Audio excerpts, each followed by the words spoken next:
la bestialidad imperialista. Bestialidad que no tiene una frontera determinada ni pertenece a un país. What kind of democracy is that? What kind of freedom is that? Porque la revolución cubana sabe también pelear y ganar batallas en este campo. Pues la utopía sirve para eso, para caminar. Saudações, pessoas! Sejam bem-vindos a mais um episódio do Vira Casacas Podcast. Meu nome é Felipe Abal e eu tô aqui com os meus amigos Gabriel Divan. Tudo bom, Divan? Eu trouxe agora, só me falta a caçambice que você tem. Uou! Olha, bem louco! Carapanã! Como é que estão as coisas? Tá bom. Desse jeito. A simetria dos ânimos é um negócio muito interessante. É uma tradição enfim, desse podcast. É que eu tô voltando aí, né? Então tem que mostrar serviço. Ah, muito bem. Tem que mostrar que tá com embocadura ainda, Gabriel Divan. É esse o negócio. Hoje, a gente gravando aqui no domingo, quem tá faceiro são os flamenguistas. Parabéns aos flamenguistas aí pelos seus títulos, né? Conquistados nas últimas 24 horas. Que beleza, que inveja. E com grande ajuda do Grêmio, né? É verdade, eu agradeço aí o pessoal do Gabriel Divan ali que deu uma força boa, né? Mas, meus amigos, então estamos de novo com um convidado muito foda, segunda vez que participa, o Odilon saca demais do que ele fala, a gente tá gravando depois de ter, né, já conversado com ele, e eu estou extremamente feliz aqui, gravando essa introdução, antes então do pessoal ouvir o nosso convidado. Tô faceiro, vocês estão faceiros? Falando dessa história de pegar embocadura, né, o treinador só me botou ali pelos 34 minutos de programa. Mas é que é pra não queimar o jovem, né, cara? Mas tudo bem, mas tinha que deixar essas brilhantes cabeças e o nosso convidado, que é especialíssimo, falar, né, de fato, né, soltar a coleira do homem. Muito bem. Vamos então, né, fazer a nossa introduçãozinha aqui, só lembrando o pessoal para seguir a gente nas redes sociais, no Twitter no @viracasacas, no Facebook Vira Casacas Podcast, no nosso site, dá uma olhada lá porque vai ter as dicas no viracasacas.com. Claro, tem nossas arrobas pessoais no Twitter também, né, o @Felipe Abal, @Gabriel Divan, @Carapanarana, e também das nossas parcerias, né, do pessoal ir lá, seguir o @Veste Esquerda, entrar lá no vesteesquerda.com.br, comprar sua camiseta, usar o cupom ViraCasacas, né, uma boa dica agora pro Natal, e ganhar 10% de desconto. Também, né, sempre que bater aquela fome, você tá ali pela região metropolitana de Porto Alegre, por Canoas, e dá uma ligada lá no Artesão Pizzas Artesanais, Gabriel Divan, é isso? Ganha mamata? Né, você tem que avisar que é ouvinte do Vira Casacas, e aí você pede a mamata, e a mamata consiste no desaparecimento da teleentrega que fica por conta do Léo Maia. Muito bom, cara, muito bom. E por fim, né, a nossa parceria ultra especial com o alquimistashop.com, onde você pode comprar aqueles maravilhosos produtos da Mulher Tamarindo. E, de novo, recomendando, vai sair kitzinho de fim de ano, né? Eu sou um grande fã do kit de fim de ano com sabonete de arruda e de mel, que toda mandinga é válida, né? Para que 2020 seja um pouco mais agradável, suportável do que esse 2019, né? A esquerda skincare, batizada pelo Carapanã, tá cada vez mais se concretizando. Ela é real. Na verdade, é aquela brincadeira, assim, a esquerda skincare não existe, disse o psicanalista, ela não pode te ferir. Aí você vai olhar pro seu lado na rua, meu amigo, e já era. E por fim, então, pessoal, né, quem curtiu o nosso trabalho aqui, quem gosta do Vira Casacas, além de dar aquele retweet massa, além de, né, encher o saco do seu amigo, da sua família, dizendo, ouça o Vira Casacas, que isso conta muito pra gente. Se puder, também você pode contribuir financeiramente com a gente lá no apoia.se/viracasacas. A partir de R$5 você já entra na categoria PIT, né? A partir de R$10 você entra na categoria Vira Casacas. Muita gente entrando na categoria Vira Casacas. Muito obrigado. E atenção, a outra categoria não será anunciada essa semana, porque vocês zicaram, de uma tal maneira, eu não vou nem referir o que aconteceu, tá? Você ouve a categoria Jorge Soros da semana passada no programa da Tati, lá se você ainda não ouviu. É verdade! Né? Puta que pariu! Se você não escutou o programa sobre a Revolução Haitiana e sobre as bases revolucionárias da discussão política, a gente pode pensar, você vai lá e faz esse favor para você mesmo. Só que aí você vai ouvir a categoria Jorge Soros da semana passada e você vai perceber a zica completa, tá? Então, eu acho que em respeito, né, a gente não anuncia a categoria Jorge Soros dessa semana. Caralho, velho, eu não tinha me tocado. Estamos de luto. Estamos de luto. Não, eu falo sinceramente, assim, porque a TV Trash é uma espécie de obra de arte, cara. Então, luto, cara, pelo nosso... Bom, nesse sentido, nós perdemos o nosso Basquiat, então, né? Claro, cara. Não, nós temos o nosso Basquiat. Nós temos o nosso Basquiat, mas que é o nosso amigo daqui. Pois é, mas eu tô falando, a gente perdeu o grande artista da TV Trash brasileira, assim, de um jeito aleatório e trágico. Luto demais, cara. Então tá, então é nessa nota positiva, né, que a gente vai pro nosso episódio, podemos ir? Não, então assim, ó, se você, era agora que você ia começar a depositar 10 mil... nessa semana dá um tempo aí, quem sabe vai na categoria PIT aí, né? Não deixa a gente ir embora, colabora para isso aqui seguir acontecendo, não espera isso tudo ir pro ralo para você dizer que nos acha foda. R$5 por mês, não é quase um Trident de uva com tangerina, não sei quais são as misturas que eles fazem agora, mas enfim. Então sossega aí no Jorge Soros aí, né? Dessa vez não. Trident de grapete com sushi, né? Esse é o melhor. Trident de blueberry com temaki de torresmo, né? Salpicão, como é que é? Smoothie de salpicão. Smoothie de salpicão. Tá, agora sim, agora vamos pro episódio, chega. Carapanã! Boa noite. Muito bem, Gabriel Divan. Tamo aí. Olha aqui, gurizada, a gente tá já no episódio 140, né? Então a gente já sabe quem é da casa, a gente já sabe com quem que dá pra contar, quem é a galera firmeza. Então, mais uma semana a gente tem um repeteco aqui de convidado, ainda bem, topou participar com a gente, nosso amigo já, né, de longa data, o Odilon Caldeira Neto. E daí, Odilon, como é que estão as coisas? Tudo tranquilo? Fala pessoal, tudo bem? Pô, uma satisfação e muita alegria poder participar mais uma vez do Vira Casacas. Eu não vou falar que tu se fez quando eu convidei, tá? Eu não vou contar pro público. Que diz, não, vou tentar adequar a minha agenda, né? Eu digo, nada, tudo bem. Vou olhar minha agenda atribulada. Não, John, olha, cara, muito obrigado mesmo, né? Bom retorno aqui no Vira Casacas, o primeiro retorno de vários, com certeza, pra gente conversar. Mas vou pedir, como é de praxe já, então se apresenta para o pessoal que porventura não tenha ouvido aquele episódio que a gente gravou a respeito de integralismo, que inclusive teve boa repercussão depois, virou matéria, Diabo A4, gostei muito, cara. E outra coisa, olha só, o Odilon é um convidado que vai ter coisa para falar de diferente aí, né? Da primeira para a segunda participação. É verdade. Sem dúvida alguma. Então, pessoal, bem, meu nome é Odilon, né? Atualmente eu estou morando em Juiz de Fora, porque muito recentemente eu ingressei na Universidade Federal de Juiz de Fora, no Departamento de História. Sou professor de História Contemporânea aqui na UFJF. Então, eu parti do Rio Grande do Sul, agora estou em Minas Gerais, comendo muito doce de leite e outros doces demais.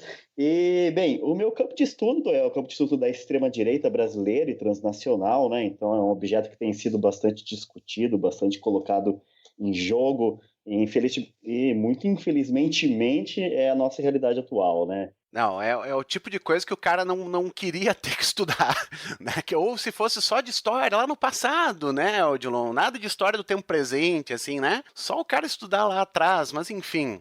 Carapanã, já te ouvi suspirando aí, pode dar o início da conversa com o nosso convidado. Ô, Odilon, primeiro também gostaria de agradecer, em nome aqui do time Vira Casacas, a tua disposição em estar participando com a gente de novo. E já queria começar falando sobre um dos grandes assuntos dessa semana, né? Porque, assim, não sei se o ouvinte ele percebe, mas a gente sempre tem 5, 6, 7, 8, 9 pautas urgentes, escândalos, coisas absurdas ditas por minuto. E dessa vez, acho que uma das notícias mais interessantes foi a primeira reunião do novo partido aí, do nosso glorioso presidente da República, um partido chamado Aliança pelo Brasil, ponto 38. E aí, bom, tem toda uma coisa ali nos documentos de fundação, tem um monte de gente que analisou isso. Eu queria que tu comentasse assim, as tuas impressões, que eu vi que tu acompanhou bem de perto, assim, o que aconteceu. Sim, pois é, sem dúvida. O momento da fundação do partido, eu acho que ele é sempre muito importante, justamente por essa questão da promulgação, né, e da enunciação do programa, né, do manifesto do partido.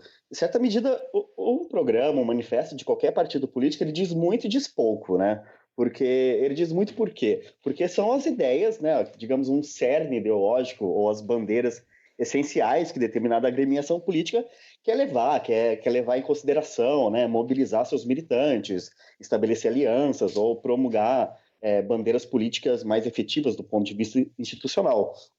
Diz pouco também, porque efetivamente nenhum manifesto ele se cumpre integralmente, né? Levando em consideração uma normalidade democrática, né? Uma relação institucional da democracia liberal. Então, os partidos eles têm que fazer seus determinados ajustes, né? Suas considerações. Mas, embora diz pouco, porque esses manifestos são readaptados à luz do cotidiano político, acaba dizendo muito no caso do Aliança pelo Brasil, porque é um partido justamente que a partir desse manifesto ele define a intensificação, né, da agenda bolsonarista, né? Essa relação de negação ou de uma crítica mais efetiva aos preceitos da democracia liberal, isso fica muito evidente, né? Fica muito evidente. Eu me lembro que quando a minha tese foi sobre o Prona, né, do Enéas Carneiro, o meu processo, o primeiro capítulo da minha tese, eu analisei muito o manifesto do Prona, porque afinal de contas foi o primeiro documento, né, oficial da legenda, e foi assim utilizado como a base da campanha eleitoral de Enéas em 1989. E levando em consideração que o Prona, lá em 89, formou-se como a principal legenda da direita radical brasileira ao longo desse processo do início da nova república, olhando comparativamente o programa da Aliança pelo Brasil, a gente vê uma intensificação de valores da extrema-direita, mais propriamente da extrema-direita mesmo, que não chega a ser surpreendente, afinal de contas a gente sabe o que é o Bolsonaro e a gente sabe o que é agora mais recente o bolsonarismo, mas fica muito evidente essa composição dessa tentativa de radicalização, né? Radicalização desse fenômeno social mais complexo, né? Mais variado, que é o bolsonarismo, e a tentativa realmente de criar um secto mais organizado, mais coeso, né? Mais definido por uma base doutrinária bem mais sólida, diria assim. E tem uma coisa que é interessante, assim, já vou jogar essa aqui para a gente poder falar, mas é uma coisa que eu tenho notado desde aí da posse, é que nessa questão de ter certas concessões, de ir e voltar, é muito curioso como o bolsonarismo operou em certas questões, por exemplo, a relação com a China.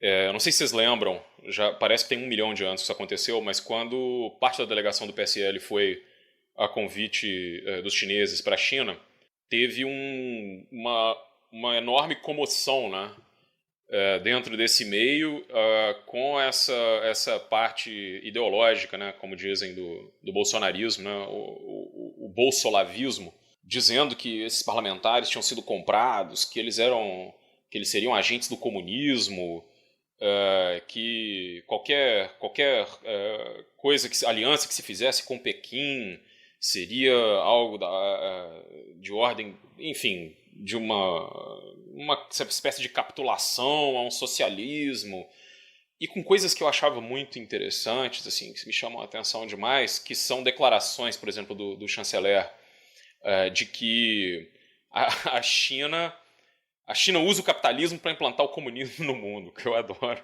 Eu acho, assim, o nível disso é muito bom, né? Ou seja, a China, então, ela está distribuindo o comunismo pelo mundo através do capitalismo. Ou seja, oi? Explica aí para nós mais ou menos o que é. E aí sempre entra essa coisa de que esses caras começam a separar a dimensão material da coisa, né? Ou seja, para falar nessas quimeras que eles constroem, né? Nessas mentiras, essas fanfic fudidas, assim, do tipo, não, porque a China ela propaga o marxismo cultural e não sei o quê, do tipo, sei lá, né? Quase...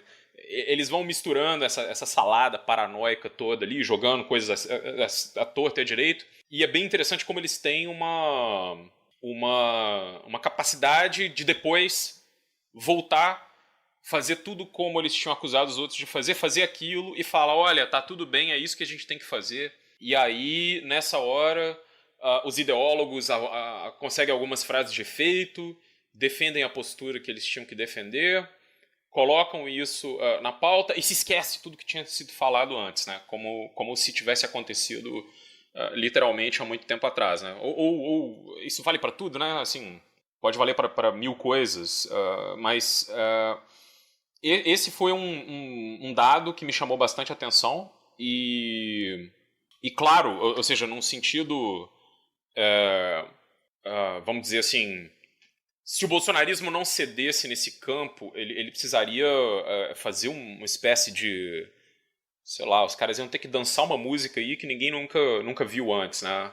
E talvez o que eles esperassem, eu tenho um pouco isso como hipótese, eu não tenho como enfim, atestar, dizer que é verdade, mas eu acho que eles esperavam algum tipo de contrapartida dos Estados Unidos, né? A partir de uma rejeição, de uma relação mais próxima com a China, inclusive comercial, para que isso pudesse ser feito. E pelo visto, essa contrapartida não veio, né? Essas concessões dos Estados Unidos aqui, que alguns analistas acharam que seriam muito generosas, elas na verdade não foram. Então é interessante você já ter falado um pouco no que vai precisar ser adaptado, porque com certeza a gente vai ver alguma coisa ali. E aí saiu uma matéria no Zero Hora que eu achei bem interessante. Eu não sei se foi no domingo mesmo ou se foi na sexta-feira. Foi na sexta. E nessa eles fazem uma análise mais ou menos assim, em números, né, nas palavras que o programa tem. E a ordem das palavras mais citadas. Primeiro é Deus, depois é segurança, depois é armas, depois é aborto, depois é socialismo, depois é comunismo, depois é globalismo. E os três últimos verbetes que eles prestaram atenção e que são menos citados são saúde, educação e emprego. Então, eu queria que você comentasse um pouco isso em relação ao programa do Prona, porque, se eu não me engano, essa é bastante diferente, né? Eu acho assim, inclusive no pensamento econômico, né? Como o Prona pensava economia, como o Prona pensava um projeto de país e isso que está se desenhando aí. Sem dúvida alguma, tem muita diferença mesmo, né? Inclusive essa questão do levantamento dos termos, né? Do programa do Aliança pelo Brasil, né? Do manifesto do partido, o início já começa com uma dimensão, digamos, religiosa e na quantificação dos termos, né? O termo democracia, em si o termo democracia não aparece no texto, né? Ele aparece como democratização e algum outro termo que é congênero, similar, mas ele aparece apenas em duas passagens, né? Ou seja, democracia efetivamente é nítido que não é a composição mais interessante, né? Mas a preocupação central do Aliança pelo Brasil. Isso diz respeito, obviamente, pela própria dinâmica do partido, né? Como ele surge e como se busca criar aí um partido com uma mobilização constante, né? Negando, inclusive, os preceitos institucionais da democracia. E para pensar assim, historicamente, não apenas em relação ao Prona, mas também outros demais partidos políticos vindos ali mais afeitos ao campo da direita radical, né? Tem uma diferença muito grande, né? primeiro assim, para tratar um processo de comparativismo, né, entre o PRONA e o Aliança pelo Brasil, é necessário contextualizar que o momento em que o PRONA foi criado era um momento ali da gênese e da intensificação de um fenômeno que muitos autores denominam, né, como direita envergonhada, né?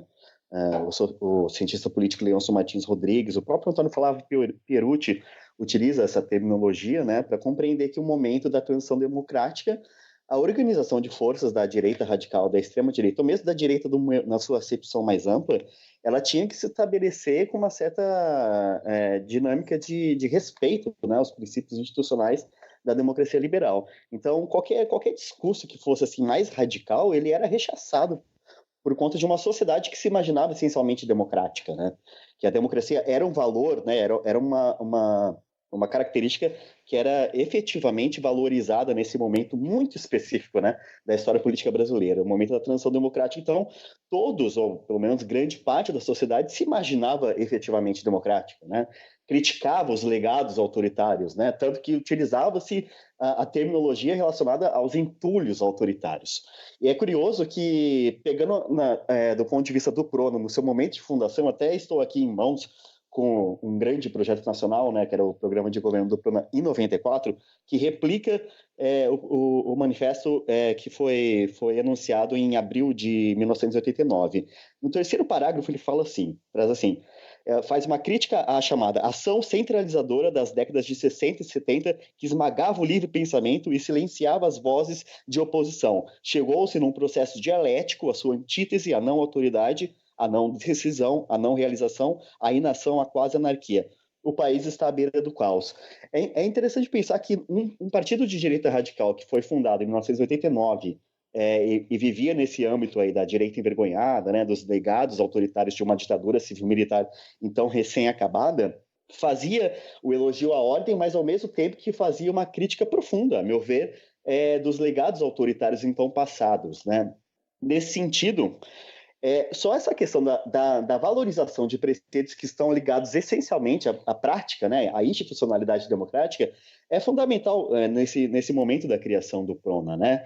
E além disso, para além dessa valorização e de os respeito às regras do jogo democrático, existe também uma questão que é um programa político desenvolvido na crítica ao neoliberalismo, né? Então, o PRONA ele se fazia como um partido que respeitava as regras do jogo democrático, fazia a crítica ao processo de desordem que se apresentava, inclusive, no campo moral, e no campo político, e fazia também um caráter propositivo de retomada de uma espécie de nacional desenvolvimentismo, né, como prática da crítica à intensificação do neoliberalismo.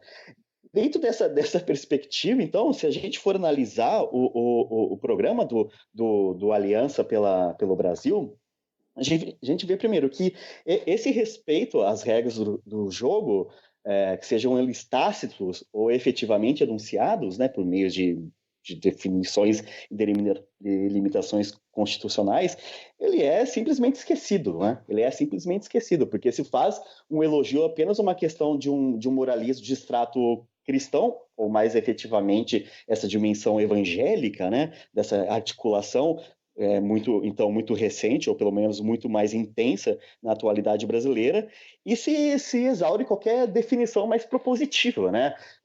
O programa do PRONA e de outros partidos também da direita radical brasileira, ou mesmo de movimentos alheios à institucionalidade democrática, efetivamente tem um caráter propositivo, né? Como regular as relações de trabalho, não apenas de destruir as leis trabalhistas, mas como regular as questões de trabalho, como gerir uma economia voltada para uma dimensão minimamente social, né? Como estabelecer problemas, resolução para problemas como, sei lá, saneamento básico, educação. O bolsonarismo é institucionalizado por meio da Aliança pelo Brasil, que a gente vê apenas essa questão dessa coisa meio quixotesca, né? Da enunciação dos inimigos, a necessidade da mobilização constante e muito diversificada, por isso essa necessidade também dessas rupturas constantes, né? Dessas cisões que, na verdade, elas acabam estabelecendo um processo de refinamento ideológico, né? Refinamento também do cariz partidário, no caso, né? Mas também do cariz ideológico desse movimento que se institucionaliza com o partido. Então, é bem interessante notar que a Aliança pelo Brasil acaba buscando justamente esse caráter pela mobilização constante, e também é a enunciação dessa diversidade que lhe dá suporte, né? Então, mais do que propor, mais do que delinear, mais do que imaginar um futuro alternativo, digamos, do ponto de vista estratégico, político para o Brasil, é a necessidade de mobilizar por meio desses inimigos, desses fantasmas, dessas figuras bestiais que eles imaginam e pintam para a sociedade brasileira. Eu acho muito interessante, assim, lendo, né, o programa e até ouvindo o Carapanã agora, que assim, né, é tão curioso como os caras vão sendo enrolados no próprio discurso, enrolados nas próprias acusações deles, né, porque esse negócio de a China se utiliza do capitalismo para implantar o comunismo me lembra muito isso que eles fazem, no sentido de que os caras utilizam do liberalismo e dos direitos que advêm dele para tentar acabar com todo o progresso possível que tenha vindo disso, né? Para instaurar um reacionarismo ou um conservadorismo ou alguma coisa do gênero, né? E o ponto que mais me chamou a atenção, porque assim tem toda essa pataquada da questão comunista, da questão dos costumes, do aborto, etc., assim, já era esperado. Agora eu vou dizer que eu não achava que fosse ser tão escancaradas algumas coisas, como por exemplo, ali no segundo princípio basilar, que eles falam que é o respeito à memória, à identidade e à cultura do povo brasileiro, quando eu li o título, eu digo, pronto, agora eles vão tentar recuperar aquela ideia do, sei lá, do indígena que nem foi na República, sabe? E não fala em momento algum de uma questão de uma tradição indígena, de uma cultura, muito menos negra ou coisa do gênero, né? O que aparece é a exemplo das tradições lusitanas e hispânicas, do direito romano, da filosofia grega, da moral judaico-cristã, né?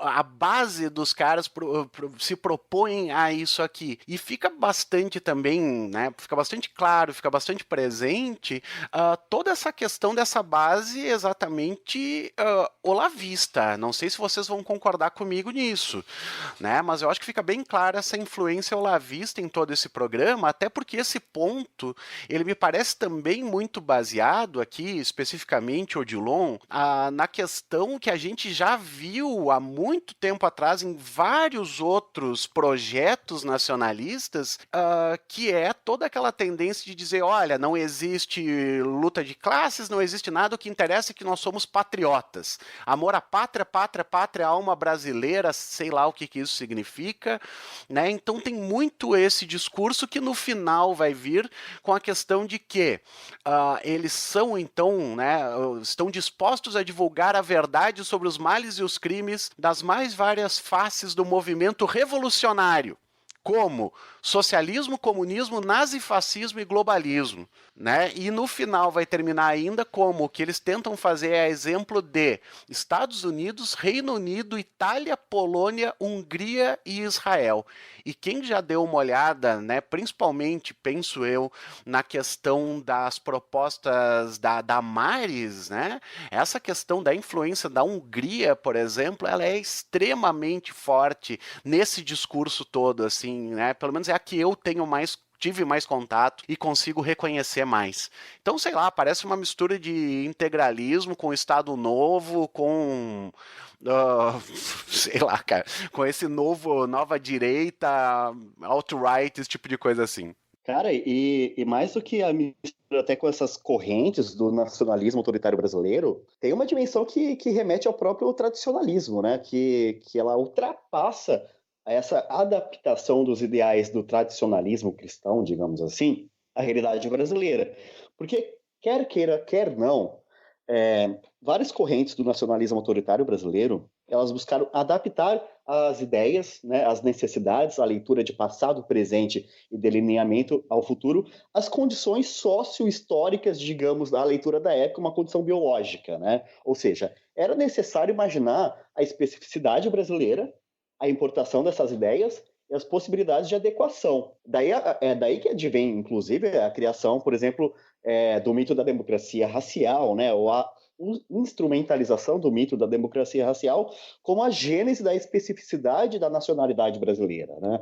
Então é a conjugação de um processo muito harmônico, né, e muito romântico entre três raças que daria toda a especificidade e a potencialidade, né, da nação brasileira.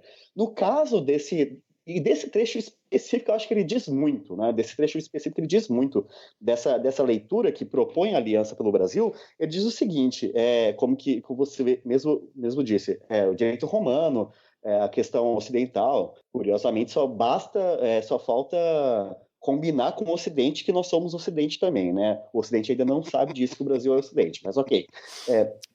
E é uma questão interessante, ó. Ainda aquilo que o Brasil pode aprender no presente com outros povos, com adaptação à nossa realidade, ou seja, constrói-se uma narrativa de que a realidade brasileira ela está tutelada por uma ancestralidade que ela é lusitana, hispânica, do direito romano, da filosofia grega e da moral judaico-cristã. Então, qualquer ideia que vai ter que existir nova no Brasil, ela terá que estar adaptada a esses valores essenciais. Ou seja, é uma negação por absoluto, inclusive dessa narrativa do mito da democracia racial e da especificidade e multiplicidade ética e cultural e social brasileira que permeou por muitas vezes por movimentos autoritários de direita ao longo do século XX. Né? Até na outra edição do Vira Casacas que eu participei, a gente conversou sobre essa questão indígena, né, da criação de uma nacionalidade que residia no interior do país, porque ela estava idílica, e pela composição dessas três raças.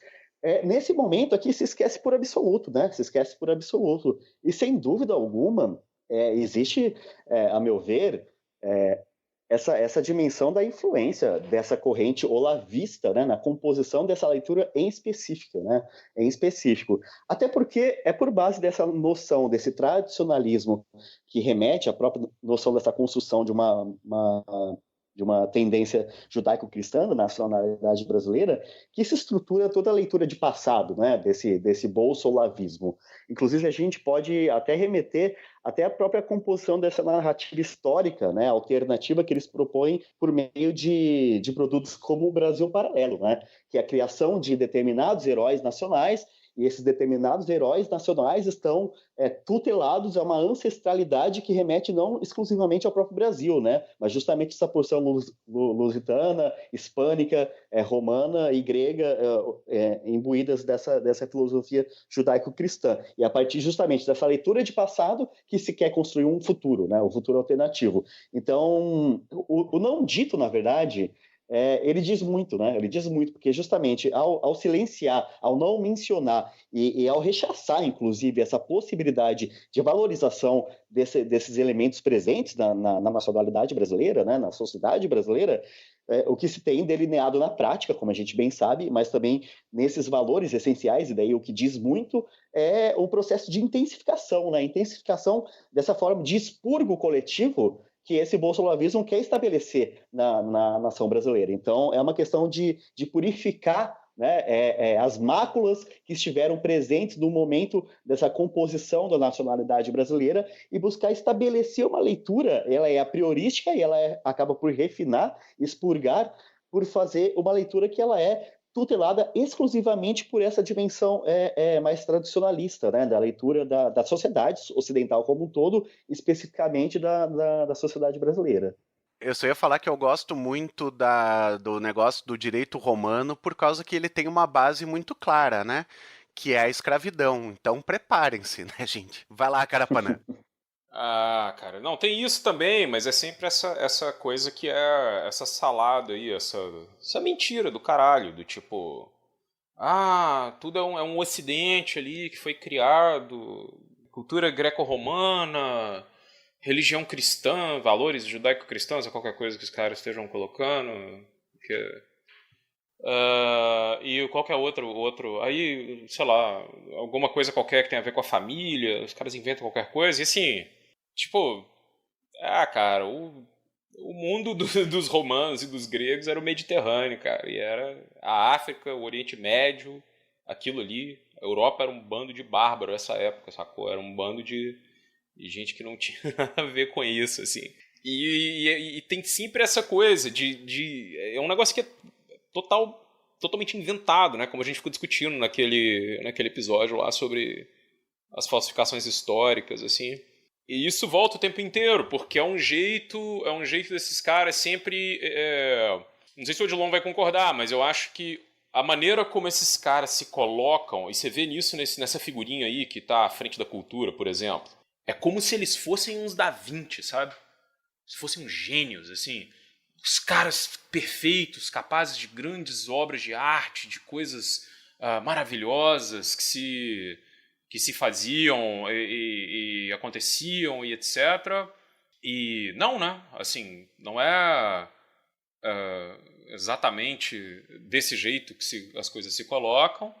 E entra essa coisa sempre assim, não, tudo isso que existe é ruim, e isso vai contra essa grande herança que a gente tem, que é greco-romana, qualquer coisa do tipo. Aí o cara vai lá, lê um Aristóteles, um Platão, um Sócrates lá de qualquer, enfim, de nota de pé de página, contra a capa, etc., e sai vomitando por aí, que agora, assim, ele é o defensor do Ocidente. Então, tudo que foi construído no mundo, que é belo e bom, é dele, porque ele é o defensor do Ocidente, e aí a gente sabe, né, falta combinar com os russos, ou não, peraí, os russos são orientais, mas falta combinar com os ocidentais, porque ninguém...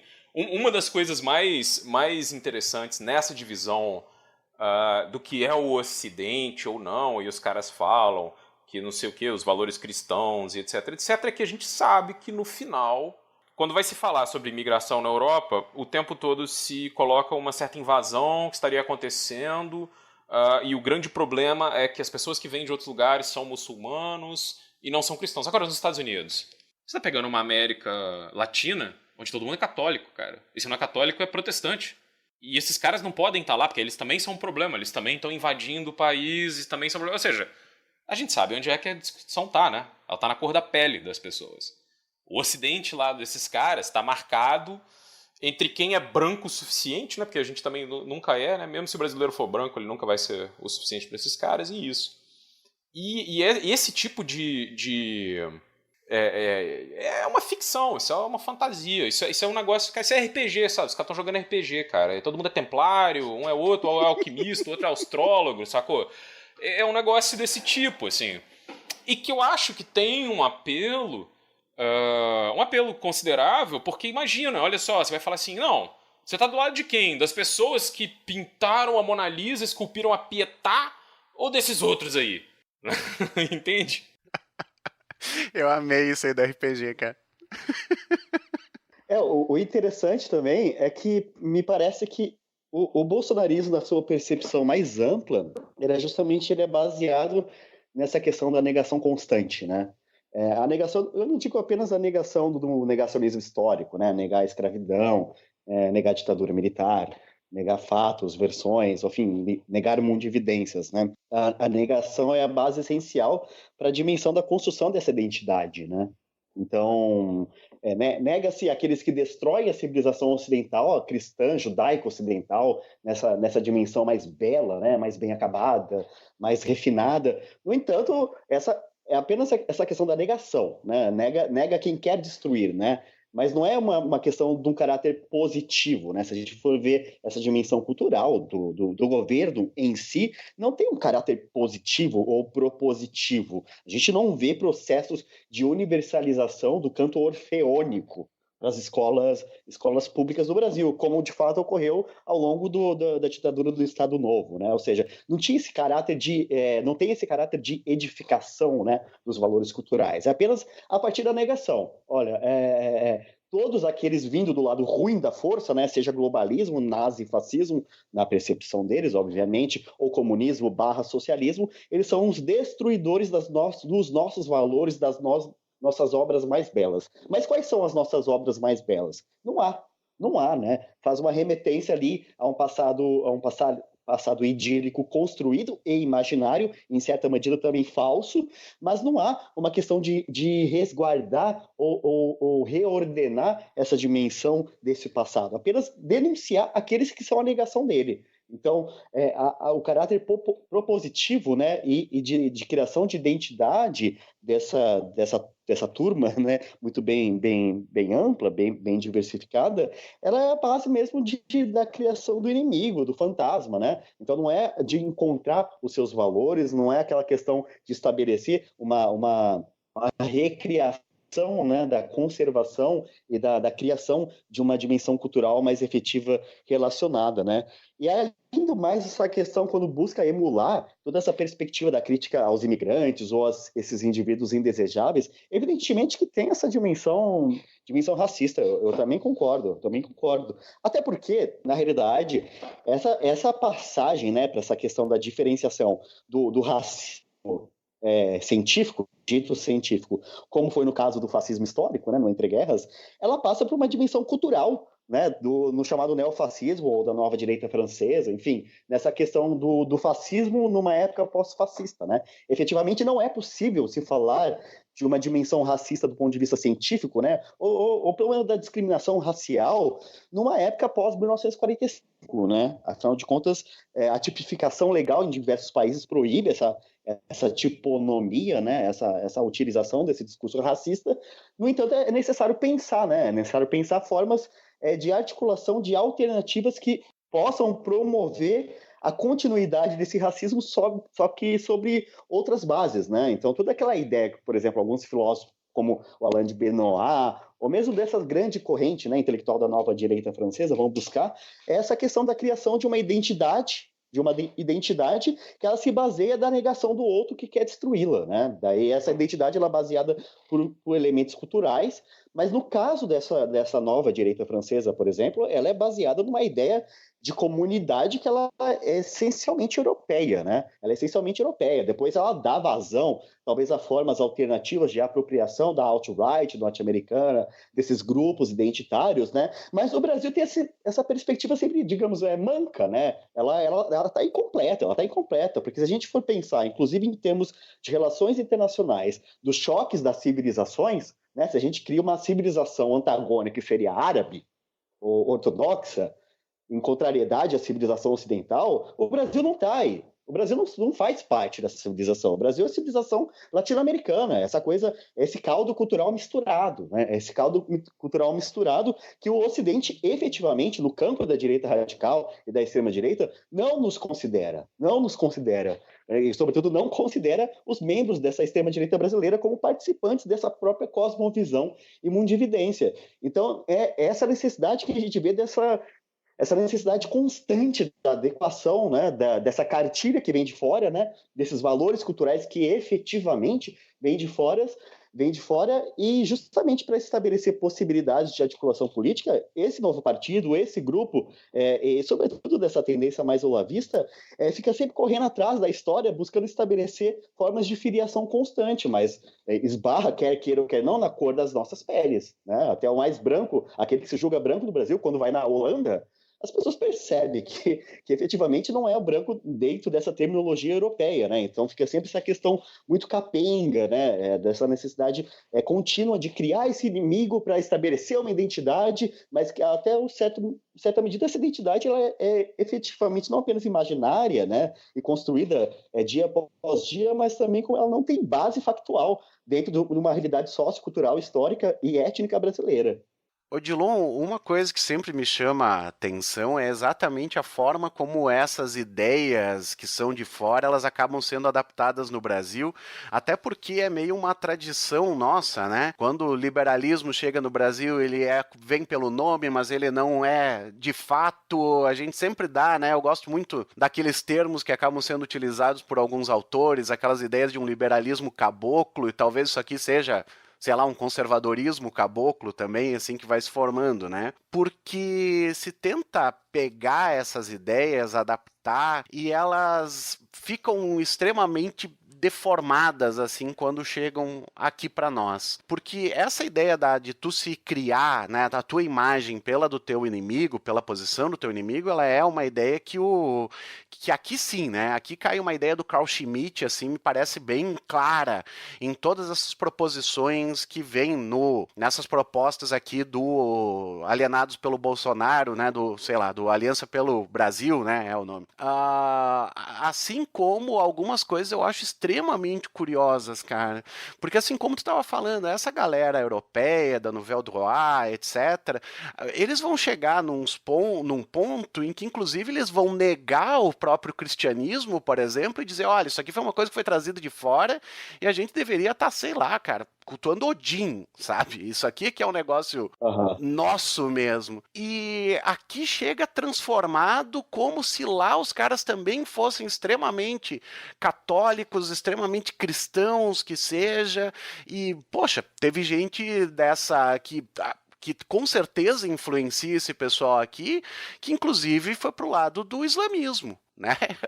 Então, essas distorções assim sempre me chamam muita atenção.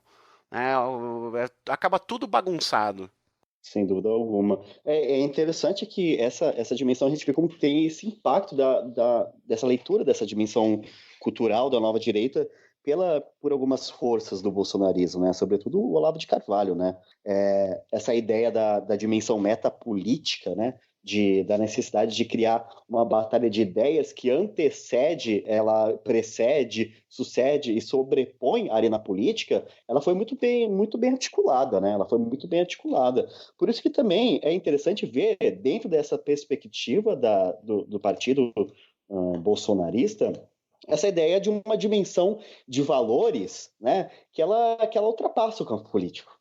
Né? Quando o partido ele diz a questão democrática ou saúde, habitação é um ponto menos importante, é porque, de fato, para o partido, são questões menos importantes. Até porque a dimensão, assim, esse estado de contínuo movimento, de contínuo processo eleitoral, digamos assim, e, sobretudo, de contínua crise, é o que estabelece a possibilidade de veiculação constante e de continuidade do bolsonarismo. À medida que a crise persiste e ela se intensifica, ou se amplia a categoria dos indesejáveis e inimigos, é onde o bolsonarismo vai poder se explicar a sua necessidade. Porque uma dimensão autoritária vinda do campo da direita, no Brasil atual, a gente tem as pencas. As pencas. Desde daqueles que se denominam como centro-direita, autodenominam centro-direita, quanto aqueles que fazem estabelecimentos de decisões ou de disputas com o próprio campo dessas novas direitas e do próprio bolsonarismo, né, com o próprio Witzel. No entanto, o bolsonarismo ele prescinde, né, ele necessita intensamente dessa criação desse constante estado de crise para estabelecer a sua continuidade e a sua intensificação. Então, é nesse sentido que eu vejo, inclusive, como que dá o estabelecimento dessa apropriação dessas novas tendências da direita, que, na verdade, fora do país, né, na França, sobretudo na França, se estruturam desde ali no caldo, né, como uma resposta a maio de 68, e que vai buscar uma forma de articulação e de disputa política que vai negar a própria política. Então, é muito interessante ver nesse sentido que o partido ele não estabelece um plano político propriamente dito, né? É um partido político que ele é um antipartido e ele é baseado, sobretudo, numa guerra moral, né? Uma guerra de civilizações, ou, enfim, numa guerra contra inimigos imaginários. Porque é somente a partir desse momento que se cria essa necessidade dessa guerra cultural que se estabelece a possibilidade da aplicação de uma guerra cultural, de fato, por meio de uma institucionalização, seja governamental, né? No caso do Bolsonaro eleito, ou então de uma ditadura bolsonarista, ou mesmo de um movimento mais amplo que vai, porventura, possibilitar a capacidade, né, de mobilização constante dessa militância. Divan, agora tu que tá quietinho aí, não falou ainda até o momento, eu queria compartilhar contigo uma coisa e queria saber a tua opinião. Porque de tudo isso que tem aqui nesse projeto e tudo que a gente pode ver de entre linhas, algumas coisas, essas ideias que são jogadas, porque no fundo assim a gente vê um monte daqueles, né, do que se chama daqueles, do significante sem significado, né, um monte de palavras jogadas que parece bonita, quem tá afim de ler como algo bom, vai ler como algo bom. Porém, tem algumas bases que são muito bem delineadas e eu vou dizer o seguinte para vocês, que eu acho que elas têm um apelo gigantesco e que isso é uma sacada muito inteligente. Por exemplo, a questão de tu fundar um partido com base em tu ter armas. Eu acho que isso aqui é uma sacada inteligente, porque é uma proposição extremamente, né, direta, e é uma coisa que a gente sabe que o público, aqueles, né, sei lá, 25, 30% que não arredam o pé do apoio do Bolsonaro, eles gostam disso aí. O que tu acha? Olha, meus amigos, eu poderia ser extremamente prosaico, né, e poderia ser extremamente simplista, e a gente ficar fazendo uma espécie de análise debochada daquilo que ganhou os holofotes de uma maneira tão expoente quanto a própria criação do partido, que foi aquela arte que fizeram em homenagem ao partido formada por cartuchos e projéteis, né? Mas eu acho que aquilo lá pode ser ponte para a gente falar uma coisa, não só fazer a crítica, né, do absurdo, ou a crítica do ridículo, ou a crítica do alarmante que está contido naquilo, mas ali tem uma coisa que, inclusive, eu estava prestando atenção nas comparações que vocês estavam fazendo com a Europa, e me veio na cabeça um negócio mais ou menos assim, ó. A gente estava olhando para os movimentos europeus, até e segue olhando, de certa maneira, e, por exemplo, é expressivo o crescimento da extrema-direita neonazi na Alemanha.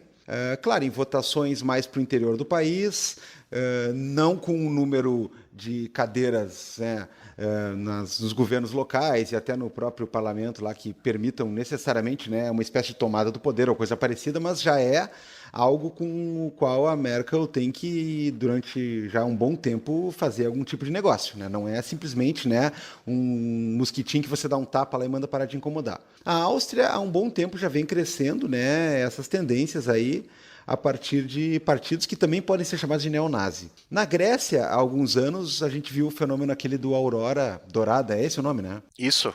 Esses também, neonazistas, né? E a gente fica olhando para esses países e na Espanha também cresce muito aquela mistura de Partido Novo com PSL deles, né?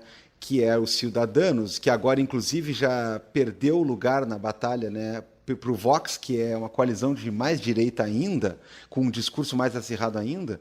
E a gente fica pensando nesse tipo de coisa. E aí me ocorreu o seguinte, cara, todas essas experiências, né, eu acho que não estou sendo muito exagerado quando eu falo, todas essas experiências perderam para o Brasil, porque no Brasil não só os malucos chegaram no poder, como dentro do poder, onde eles já estavam mediante a maioria de ocupações de cargos em um partido que se mostrou completamente de aluguel, agora os caras fundaram o seu, né? Então, não sei, eu fico pensando nisso porque, repito, não me parece que eu estou exagerando, porque, cara, são realmente os mais malucos que poderiam aparecer, né? Eu já não estou achando mais graça, cara, das manifestações, como, por exemplo, do ministro da Educação.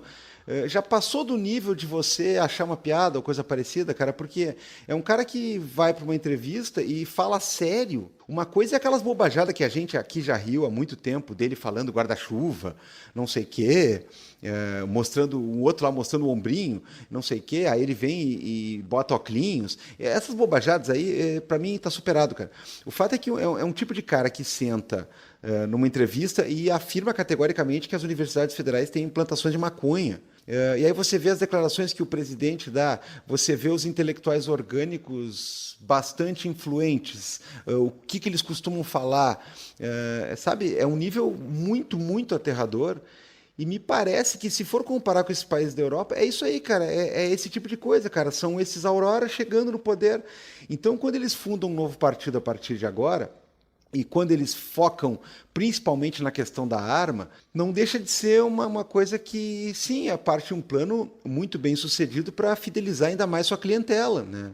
E aí me parece que, eu não sei nem se os caras estão tão interessados naquela primeira visualização, que era o antipetismo, eles já estão com bala na agulha, falando agora num sentido metafórico, mas não tanto, né? Eles já estão com bala na agulha para começar a pensar em outras coisas. Então, daqui a pouco, cara, até a discussão petismo ou não, ela deixa de ser estritamente o centro das atenções, porque vai começar a virar, de uma maneira cada vez mais categórica, essa implantação aí de coisas como essas coisas da Damares, esse negócio de Hungria, esse tipo de coisa. Então, eu acho um troço bem aterrador mesmo, porque se a gente olhar para países, tipo, vou falar de novo da Alemanha, você diz assim, nossa, é preciso ter cuidado, cara, porque tem uma extrema-direita lá que tá crescendo, hein? E aí você fica meio aliviado que eles não ganharam um maior número de cadeiras, embora tenham aumentado exponencialmente, Mas, cara, no fundo, meu, os caras, sei lá, é caso deles estarem olhando para nós e pensar assim, olha lá, os deles ganharam. E estão agora se tentacularizando no poder e já criaram um partido mais novo para tentar se desvincular até mesmo dessa aura do PSL, que já está virando uma coisa incômoda, porque já tem muita gente que ajudou a puxar os votos para cima, já tem toda uma primeira leva de políticos símbolo que já estão brigando com o governo, que já não estão mais partidários, que aí essa saída do presidente já é simbólica, aí tem gente que fica e começa a virar crítico, tem gente que acompanha, porque aí o bolsonarismo já passa a se tornar uma outra coisa. Então, não sei, eu fico com bastante receio desse tipo de coisa e de onde as coisas podem parar a partir daí. Caras, eu queria dizer que eu acho que sim, as pessoas de fora olham e falam lá, no Brasil os malucos ganharam o poder. Só que aqui tem um detalhe muito, muito especial, que é... E uma coisa que eu acho que não se corrige, nunca vão conseguir corrigir o que aconteceu, porque toda essa inteligência brasileira à direita aí, que se diz conservadora ou liberal, etc., ela era bastante... como é que eu vou tentar dizer? Preguiçosa, num certo sentido, porque todo mundo achou que fosse conseguir controlar o bolsonarismo e que ele seria uma espécie de enfim, um vetor para os projetos deles. E tem uma outra coisa do partido que a gente não está falando, que é muito interessante. A gente está falando um monte de coisas sobre ideologia, sobre como que o partido se constrói, o que eles estão falando, cartilhas, simbologia, etc. Só que, cara, vocês perceberam um negócio que tipo, é o partido da família do presidente, né, cara? Quem ocupa as cadeiras, quem toma conta é esse núcleo que é o da família dele, que aparentemente são as únicas pessoas de confiança, né? Porque já sobrou... Enfim, já sobrou ataque para general, já sobrou ataque para um monte de gente que trabalhou com eles antes, sobrou ataque aí para todo mundo, entendeu? Eu acho que esse é um detalhe interessante, porque a questão aqui é que esses caras eles não querem dividir poder com ninguém. É um pouco submeta ou você será aniquilado, né? Do tipo, isso vale para a própria direita. Que a direita tá achando que vai resolver os próprios problemas chutando o cachorro morto, que é o PT. Assim, com todo respeito ao legado do PT que eu posso ter e aos votos que o PT teve, e a isso aí, mas assim, o PT não vai ganhar a partir de agora. Não vai. Se ele tem um processo de reconstrução para fazer, isso é um processo muito longo. Isso não é um processo de agora. Não tem... Ai, meu Deus, não, essa coisa toda que os caras ficam, porque se não fizer isso, ou não fizer aquilo, não obedecer o Bolsonaro, o PT vai voltar. Não. Não tem essa chance. Eu não acho que essa chance. A gente não está diante de um panorama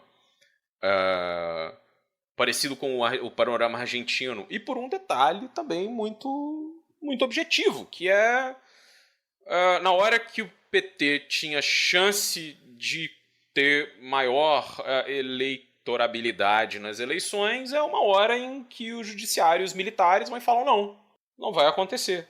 E qualquer hora, isso pode voltar a ser do mesmo jeito, entendeu? Tipo, uma hora, se ficar difícil, os caras botam o Lula dentro da cadeia de novo. Votam qualquer coisa e inventam qualquer coisa. Olha como esse processo já foi. Então existe um pouco uma... Eu acho que existe o que você estava falando, Divan. Eu acho que a tendência agora é um ataque mais generalizado, assim.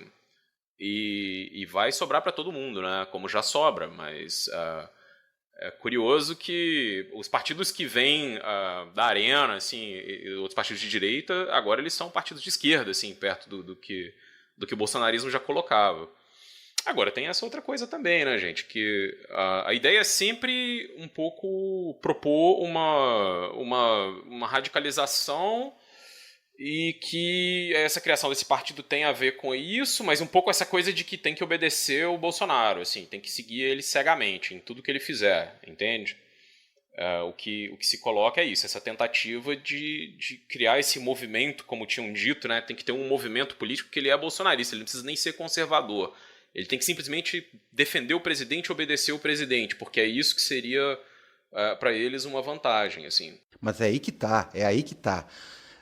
Quando há esse racha e quando há esse acompanhamento do presidente, e isso aí é muito simbólico também, né?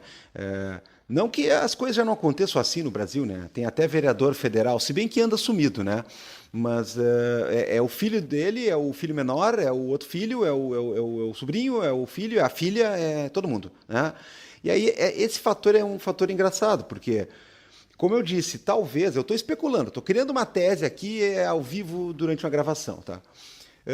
Talvez a primeira leva do bolsonarismo brasileiro tenha sido o embarque total nessas premissas antipetistas, olavistas, nesse clima aí de PT e esquerda como um todo nas cordas do ringue, né?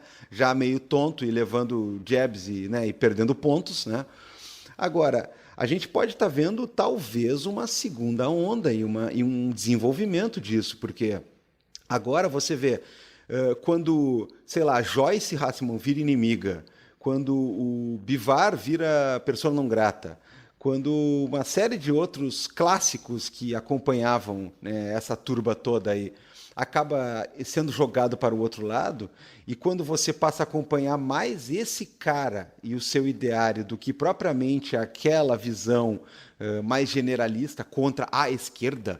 Claro, eu não vou dizer que eles deixaram de falar disso, né? Eles nunca vão deixar de falar disso, isso é basicamente a tônica deles. Agora, eu visualizo uma possibilidade de uma outra coisa aí, porque, veja, já não tem mais toda aquela unidade, aquela coisa, já tem gente já fidelizando o seu métier em torno, né, da família, em torno do cara e coisa parecida. E repito, assim como a gente olha e pensa assim, nossa, que horror, como é que pode justamente numa Alemanha ganhar o espaço um partido como X ou Y, não sei o quê. Cara, é assustador. Você olha o que está virando o Brasil, né? Os caras, inclusive, fundaram o partido para marcar esse território novo. Assim, a partir de agora, né, aqui são os bolsonaristas, né? Então, vocês aí já não são mais úteis, ou vocês aí já perderam o trem da história, ou vocês aí estão querendo uma coisa que a gente não quer mais.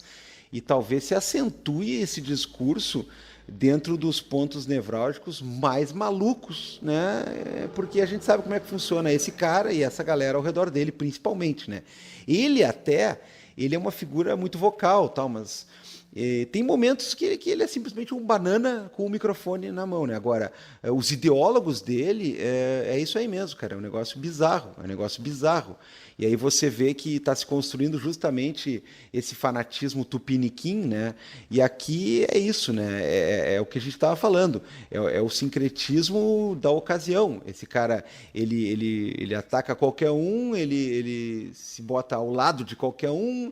A gente vê nos próprios estádios de futebol, ele veste todas as camisas, né? É esse tipo de coisa. E é interessante essa dimensão, eu concordo muito com essa perspectiva, essa possibilidade de análise mesmo do Aliança como sendo uma espécie de bolsonarismo 2.0 mesmo, né? Porque efetivamente a gente nota que não apenas por essa dimensão institucional de um partido político, que ela decorre evidentemente, daí deriva por consequência, um processo de institucionalização, mas a gente vê, inclusive, pela dimensão estética do partido, que ele acaba por ter uma característica mais profissional, né? Como se o bolsonarismo ele conseguisse criar, ou encontrasse a necessidade, mais efetivamente, de criar esse caráter de um aspecto mais coeso, né? Mais coeso. Primeiro que o PSL estava todo dinamitado, a base do Bolsonaro está eivada de diversas disputas políticas, algumas policiais, enfim, dos clãs, mas a gente vê que então que o Aliança ele realmente tem essa dimensão como se fosse um processo de formação de um cariz e uma cartilha mais efetiva do próprio bolsonarismo, né? Quando o bolsonarismo ele vai efetivamente criar um aspecto de um culto mais efetivo, ainda mais intenso a esse aspecto carismático do Bolsonaro, né? Afinal de contas, existe um carisma em Bolsonaro, efetivamente, por mais tosco que seja a figura, e também talvez por ser uma figura tão tosca que existe essa dimensão muito carismática, né? E é interessante pensar também que, além dessa questão dessa criação desse arquétipo, né, dessa disputa entre civilizações, né, do Deus Vult, dos rapazes que na internet ficam se imaginando com um caráter de cavaleiros templários, é interessante pensar que essa dimensão dessa criação, dessa unidade, mediante o partido, mediante a liderança carismática, mas, sobretudo, essa luta do bem contra o mal, ela acaba por estar amparado também naquilo que dá a especificidade da aliança, né, dessa aliança, desse partido, mas também do próprio fenômeno mais amplo do bolsonarismo que encontra-se dentro das novas direitas, né? Que é essa dimensão da forte ênfase da presença da dimensão política dos evangélicos no Brasil, né? Até por isso que por mais que a gente sempre fique olhando para fora, buscando as influências, buscando as similaridades, como que você disse, a gente tem que ver que qualquer laboratório e qualquer prática mais perfeita dessa consubstanciação, né, dessa criação de uma legenda de extrema-direita bem estruturada, a gente tem no Brasil. O Brasil é a figura de proa, né, da extrema-direita. Por mais que tenha essas possibilidades de interação, de articulação, de influência ou de inspiração na Hungria, na Polônia, ou mesmo nos Estados Unidos, essa dimensão da especificidade brasileira, que é a figura dos evangélicos, e essa possibilidade de mobilização por meio dessa liturgia da luta contra o demônio, contra o mal, ela dá essa possibilidade, né? Dá essa possibilidade tão grande. Então, o bolsonarismo agora nessa nova fase, por mais que, evidentemente, daí eu volto à questão do manifesto, né? Por mais que o manifesto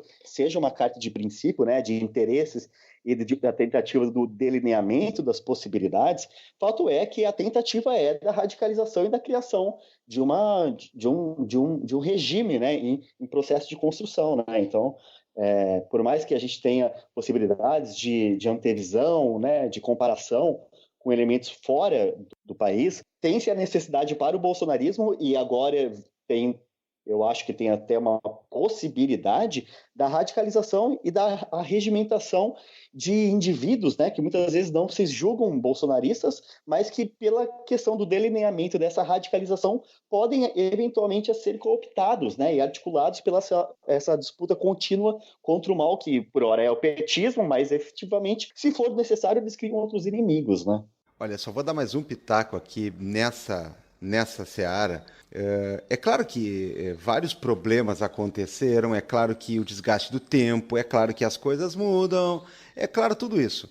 Mas um dos fatores muito cruciais de oxidação do PT no Brasil, desde o período do Mensalão, foi o atraso monumental, né, que foi causado por você ficar tentando emplacar uma coisa que ninguém comprou e nunca ia comprar, que era aquela história de que não, é tudo uma mentira. Claro, você não vai pegar um membro histórico, uma figura imponente como um José Dirceu e dizer assim, olha, você está sujo, você perverteu a ética, você é corrupto, você está fora. O Lula não ia, na época, no caso, fritar um cara desse, assim como à época também um Palocci, né, que era um braço direito importante e tudo mais e tal.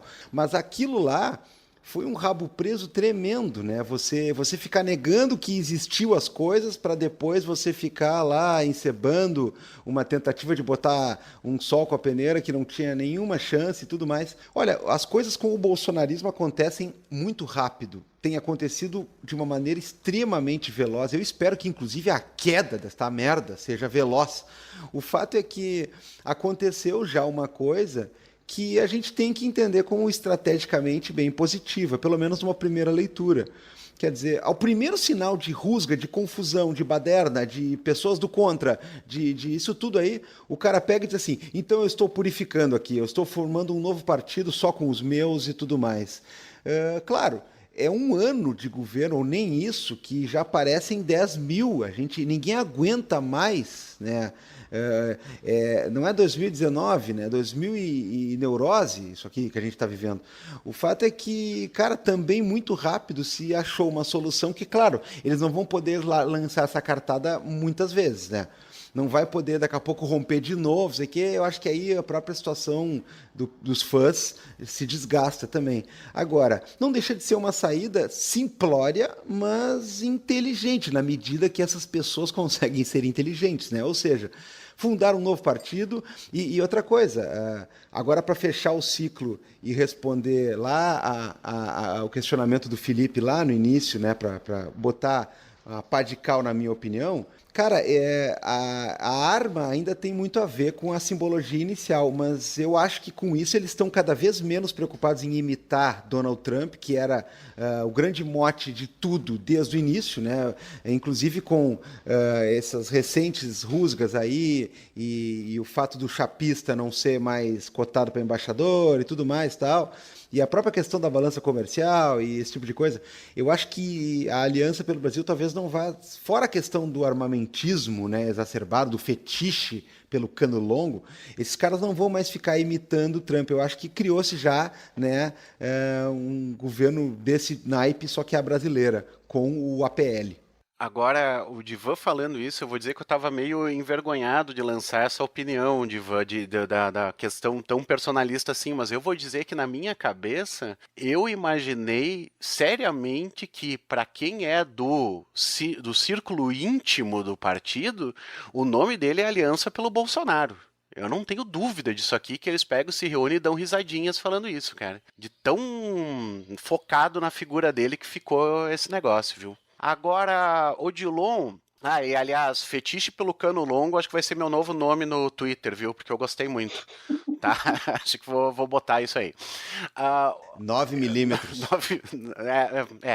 A sequência, né, com o Nicolas Cage. Odilon, eu queria te ouvir um pouco mais a respeito dessa questão, porque assim, ó, eu vejo bastante paralelo com a questão da Hungria, cara, mesmo nessa pegada religiosa, porque assim, o Orbán lá conseguiu fazer uma nova constituição e essa nova constituição deles, ela tem uma pegada muito forte religiosa, tem uma pegada forte nesse tradicionalismo, na questão da família que é colocado aí, que a gente sabe que isso também tem um objetivo por trás, e aliás, até agora, quando o Divan fala em ele querer ser o novo Trump, eu acho que é completamente, eu também fiz essa leitura, e hoje eu vejo que eu acho que não, eu acho que o objetivo dele é muito mais profundo do que ser um novo Trump. O puxa-saquismo em relação aos Estados Unidos é o tradicional, né? É o normal de quem é desse meio da onde vem o Bolsonaro querer babar o ovo de americano. Não sei se tu concorda comigo ou se tem mais algum fator disso aí. Não, eu acho que é bem por aí mesmo, é bem por aí mesmo. Embora, evidentemente, né, que as possibilidades da Hungria são outras, né, as condições históricas são outras, né, a própria proximidade e toda a questão soviética envolvida para depois a construção de uma narrativa, né, que coloca efetivamente a antítese, né, toda a ocupação, toda a destruição desses elementos basilares, né. Mas eu acho assim que a especificidade brasileira ela está justamente instruída dentro dessas condições, que é essa dimensão da força política dos evangélicos e tudo mais. Eu não nego que exista essa possibilidade de interlocução. E no caso, sobretudo, da Hungria, é muito interessante a gente notar que é realizada uma interação, mas sem um grande ênfase do ponto de vista de uma propaganda política, né? É claro que, efetivamente, tem essa questão relacionada ao fato que o Bolsonaro é o cãozinho adestrado de Trump, né? Então tem essa questão de pagar o tributo, né? Essa linhagem, né? De tutor e pet, né? Mas, efetivamente, é muito interessante essa tua leitura da necessidade da gente olhar essa dimensão dessa interação transnacional que rompe a relação bilateral dentro do campo da extrema-direita norte-americana, ou estadunidense, e a brasileira, né? Mas daí eu acho que é interessante ver por que o Bolsonaro não fala tanto, né? Por que essa relação entre Polônia e Hungria, né, entre as lideranças desses nacional-populistas, ou enfim, populistas, ou de uma maneira mais concreta, da extrema-direita desses países, ela não é tão ventilada, né? Acho que é, inclusive, uma estratégia até para colocar algumas curtidas, né, para não ficar tão evidente as estratégias políticas mais efetivas, né? E não tem tanta graça também, né? Se tu disser que tá copiando os Estados Unidos, o pessoal acha legal, mas se falar em Hungria, né? Acho que não tem tanto apelo, assim. Mas isso aqui não é meu, não. Isso aqui é culpa do Carapanã. Ele que me botou essas caraminholas na cabeça, né, Carapanã? Não é culpa minha não, cara. A culpa é dos caras que estão fazendo isso aí. A gente lê... Mentira, a culpa é minha sim, cara. A culpa é minha sim, desculpa. Desculpa, cara. Porque eu não dava bola pra isso aí. Quando eu parei pra ir ler mesmo, eu digo, caralho, o Carapanã tem razão. Aliás, em breve no site a venda a camiseta, tá? Carapanã tinha razão. Caralho. Infelizmente. Então, mas tem uma coisinha aí que dá pra pensar de uma maneira interessante, é que eu acho que para esses caras, se a gente for pensar no que existe no campo da direita brasileira em geral e o que tem em aberto, eles precisam muito correr para consolidar o bolsonarismo como a única alternativa da direita, entendeu?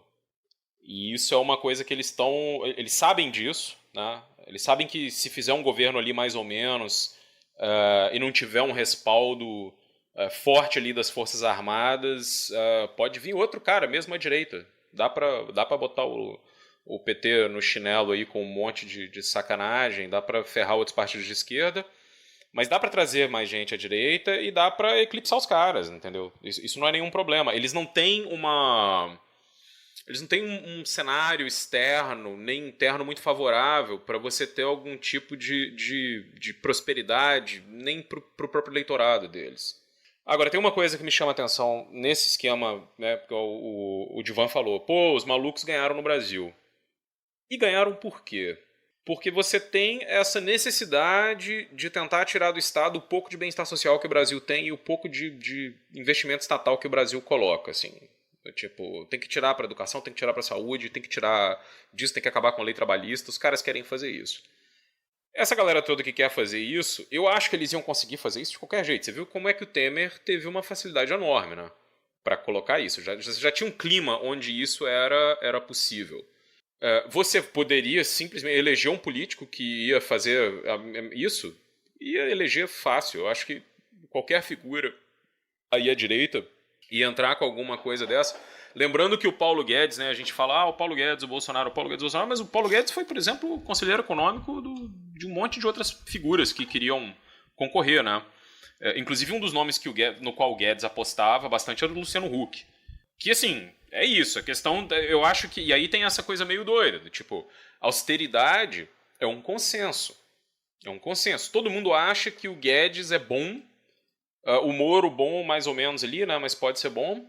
E o que acontece é que eles querem simplesmente ter Guedes e Moro sem ter o Bolsonaro, né? Porque o Bolsonaro é um problema, digamos assim. O Bolsonaro tem um projeto de poder próprio que essa direita brasileira não quer topar. Eles queriam uma coisa...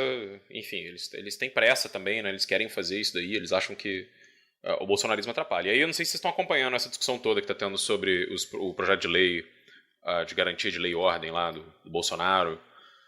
Uma coisa meio...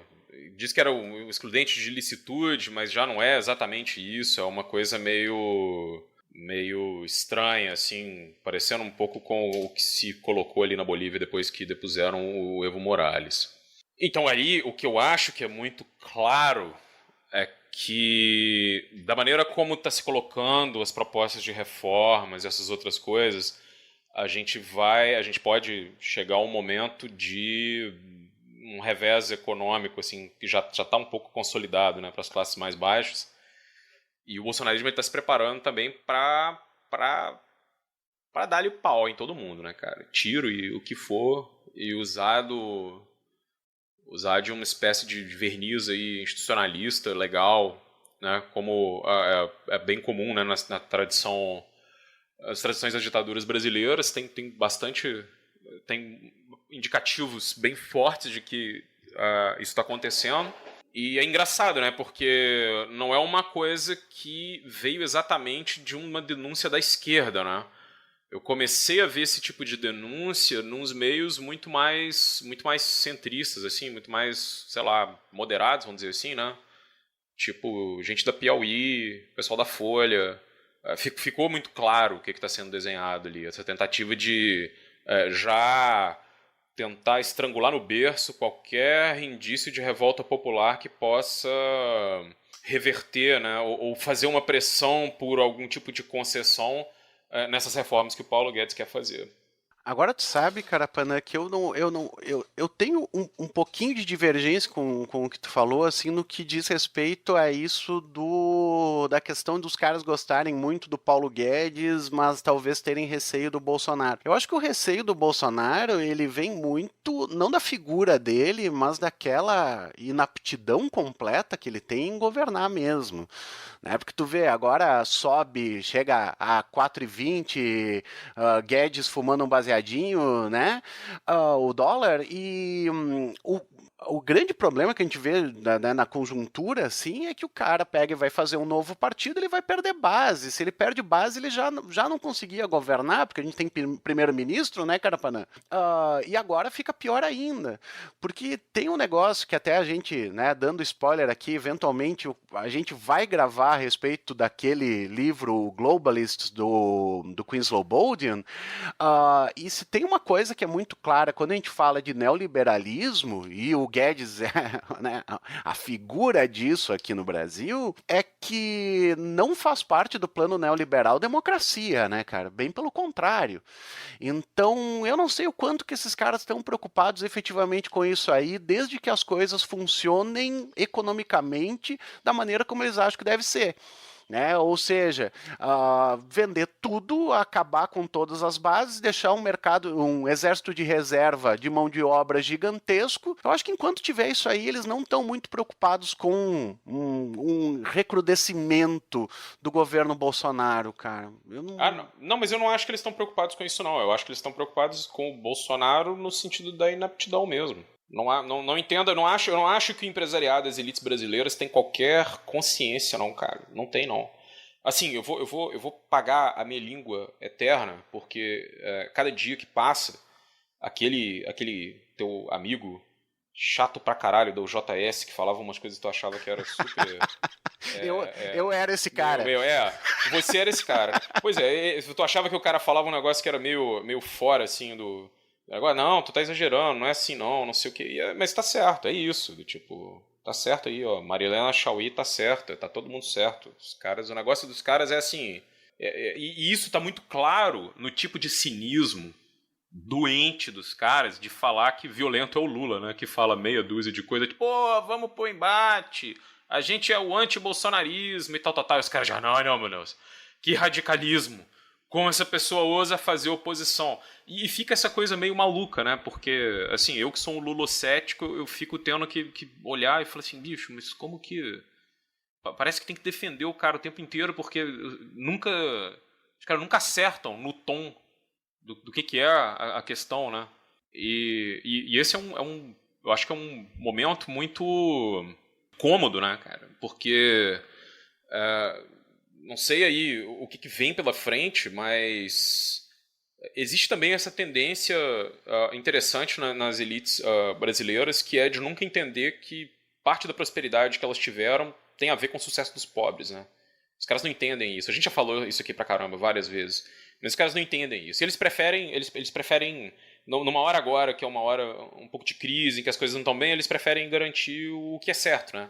Pra que tu vai botar uma aventura aí onde se vai pensar em algum tipo de desenvolvimentismo, de projeto de país que enfim, seja bom para todo mundo, quando o negócio é meio pau no lombo aí de todo mundo e bota a Ibovespa lá para 120 mil pontos, tá bom. Cara, eu acho impressionante essa também uma incapacidade que tem desse centro, até uma parte de centro-esquerda e centro-direita, de não encarar isso aí como um risco efetivo, né? Parece que o liberalismo ele tem uns botãozinhos de autodestruição da democracia que fica ao alcance de todos a todo momento, né? E ninguém se preocupa com isso aí, a não ser quando é tarde demais. Mas, meu amigo Odilon, diga aí, assim, numa perspectiva, né? Eu sei que historiador não gosta muito de falar de futuro, mas tu acha mesmo que a gente pode enxergar nesse projeto, né, numa manutenção do governo Bolsonaro, risco efetivo à democracia? Ou a gente está viajando na maionese aí? Bem, sobre essa questão de historiador não gostar de falar do futuro é verdade, mais do que pela função profissional, porque eu sou um péssimo leitor do futuro. Todas as minhas previsões, elas não se cumprem. Bem, mas eu acho que do ponto de vista de uma análise assim, a priorística e futurística do Bolsonaro não é tão difícil, né? Imaginar que essa dimensão antidemocrática dele tá colocada em jogo, né? E que pode efetivamente estabelecer rupturas essa já é a democracia, se é que existe, né, formalmente ou na prática no Brasil.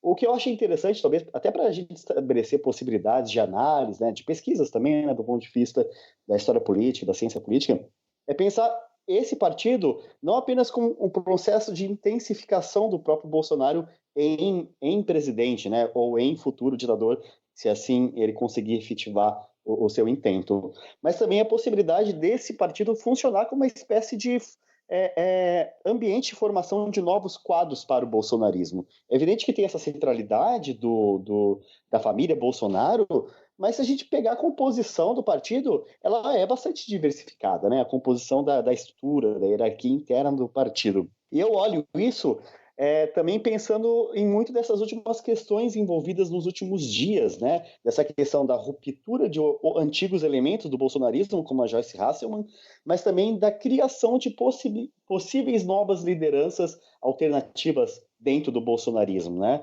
Aquele deputado, o vereador, né, em São Paulo, que estabeleceu uma possibilidade de homenagem a Pinochet, era, pelo menos para mim, imagino para quase a absoluta maioria das pessoas que estão minimamente interessadas nesse bolsonarismo, era para mim um quase absoluto desconhecido, né? Então a gente vê aí que o princípio da formação, da enunciação de possíveis quadros, não diria alternativos, mas de suporte mais intensificados para o bolsonarismo dentro da aliança pelo Bolsonaro ou pelo Brasil, né? Então, dentro dessa medida, eu vislumbro, não que eu desejo, né, mas eu vislumbro essa possibilidade efetiva, né, dessa intensificação das rupturas, né, da erosão democrática, mas também a possibilidade da formação de um partido muito mais diversificado para além de Bolsonaro. Claro que sob os ditames do bolsonarismo, mas que busca ampliar o seu enfoque, né? Afinal de contas, embora o partido pode não se institucionalizar e legitimar perante o TSE até as próximas eleições municipais, mas o momento das eleições municipais será um campo muito interessante do ponto de vista da disputa política do bolsonarismo, né? E daí a gente vai ver o que vai acontecer nessas próximas eleições e quais serão os reflexos, né, para a condição política nacional. Não, muito. É o que a gente sempre espera ao final do Vira Casacas, assim, essa mensagem de esperança, viu, Odilon? Então, que bom. Carapanã, Gabriel Divan, vocês têm mais alguma informação que queiram aí? Mais alguma pergunta? O Carapanã suspirou, eu achei que era ele. Não, eu queria só agradecer o Odilon novamente, assim, porque aqui tem esse problema também, quando o convidado é muito da casa, os hosts falam pra caralho, a gente falou muito mais do que a gente deveria hoje, talvez. Mas eu não sei, não tenho mais nada pra falar. Vai lá, Divan. Não, também não tem, porque o panorama tá dado, né? E a mensagem de esperança aí endosso completamente ela. A mensagem de desesperança, né? Assim como chega a noite agora, no instante que estamos gravando, chegam essas palavras bonitas do Odilon aí, que é para nos deixar mais tristes. Então eu tenho uma última coisa, Odilon. Depois é claro que se tu quiser falar de mais algum tema, tá aberto para ti sempre. Tu tem um grupo de estudo e pesquisa que olha, infelizmente eu tô muito longe, assim, mas se rolar eu quero participar, que é o neofascismo e extrema-direita, né? E, porra, interessante pra caramba, já tô fazendo jabá aqui, quem tiver ali por perto, pelo amor de Deus, né? Vá, participe. E eu queria só, por último, então, te perguntar assim, olha, além disso aqui que a gente tá vendo no Brasil, tu acha, dá uma falada assim a respeito do que tu vê a mais que a gente deve prestar atenção, tanto aqui quanto fora? Né? O que a gente deveria estar de olho? Porque às vezes a gente está tão focado em alguma coisa, ou às vezes a gente está dando tanta visibilidade, tanta atenção para a cortina de fumaça, para firehosing e tudo isso que passa da gente. O que vocês estão dando uma olhada lá e tu acha que é interessante o pessoal ficar de olho? Pois então, este grupo é um grupo que está em vias ainda da primeira reunião, formado basicamente por alunos de graduação da história, de outros cursos aqui da UFJF.